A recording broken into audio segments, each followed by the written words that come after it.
Welcome to This Explainer. Today, we're putting on our hard hats, but instead of steel and concrete, we're tackling the ultimate digital construction project. We are going to explore how to build a modern computer entirely from scratch, using the official BTech course syllabus for digital logic and computer organization as our master blueprint. It's an incredible journey, from the absolute tiniest mathematical concepts all the way up to a fully functioning computing machine. Now, right off the bat, you've got to realize this curriculum isn't just some dry list of topics to memorize for an exam. As this quote highlights, it goes beyond mere theory. It is literally the fundamental blueprint powering the modern world. Every concept we're covering today is actively humming away inside that smartphone in your pocket, the laptop on your desk, and the servers powering the internet. We are, quite literally, learning how reality is shaped by digital logic. So, here's our game plan for the course. We're going to cover 1. The building blocks. 2. Circuits and memory. 3. The computer system. 4. I/O and the CPU. And finally, 5. Assessment and rating. Let's jump right in. Starting with Section 1, the building blocks. Okay, before we can even think about building the complex structures in our digital house, we absolutely have to understand our raw materials. And that means mastering the math of Boolean algebra. You're going to dive deep into its axiomatic mathematical foundation, really getting a grip on those basic theorems and properties used to design and optimize logic functions.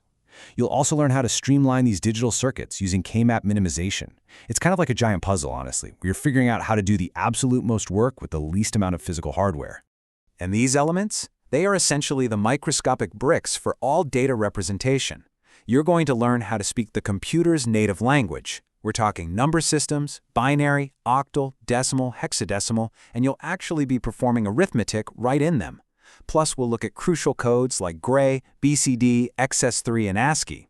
And of course, the physical bricks themselves, those universal logic gates, not, and, or, NAND, NOR, XOR, XNOR, the whole shebang.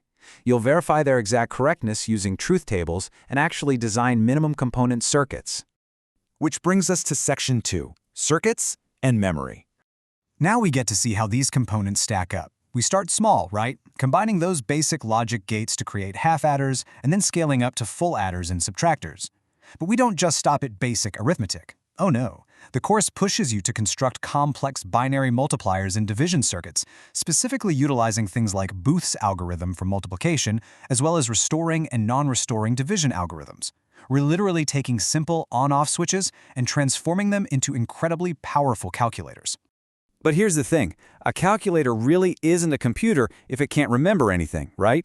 So to give our setup memory, we use these specialized sequential circuits called flip-flops.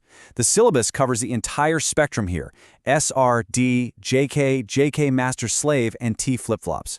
You'll be mapping out their excitation tables, learning their truth tables, and figuring out the conversion processes to integrate them into much larger systems. This right here, this is the actual birthplace of digital memory. Moving on up to Section 3, the computer system. So we've got our basic rooms built. Now we take those and assemble them into a fully functioning house based on basic computer organization. Here, we apply true engineering fundamentals to understand block-level functional units. And building it isn't enough. We have to measure and optimize our system's performance. The course introduces basic measures of computer performance, pulling in crucial concepts like Amdahl's law. It's all about scientifically measuring performance so you know exactly where those bottlenecks pop up when you're trying to speed up a system. Now, any good computer relies on a massive hierarchy of memory to function efficiently. We'll look at the characteristics of DDR DRAM, flash memory, and optical memory. But the real engineering challenge, that comes with cache memory. The syllabus actually requires you to solve specific design problems based on mapping techniques, cache coherence, writing policies, and the concept of locality of reference. You'll literally be designing a cache memory system to keep your computer fed with information at absolute lightning speed. Next up, Section 4. I/O and the CPU. Because let's face it, a computer is practically useless if it can't talk to the outside world. When interfacing with I/O devices, we really have to evaluate our data transfer mechanisms. We'll be directly contrasting the manual, processor-heavy checks of programmed I/O against the highly efficient interrupt-driven I/O. We're looking at things like vectorized and prioritized interrupt structures and exploring direct memory access, or DMA, where devices just bypass the CPU entirely to speed the whole process up. And deep inside the central processing unit, things get even more intense. We need to drastically speed up execution, right? And we do that using instruction pipelining. The course takes a super structured approach here, first defining the pipelining strategy, then calculating pipeline performance, and finally identifying and mitigating pipeline hazards. It is exactly like turning a one-person workshop into a massive, multi-stage assembly line right inside your processor. And that brings us to the final piece of our CPU construction, control unit operations. There are two primary ways to direct our CPU command center, and you're going to analyze both.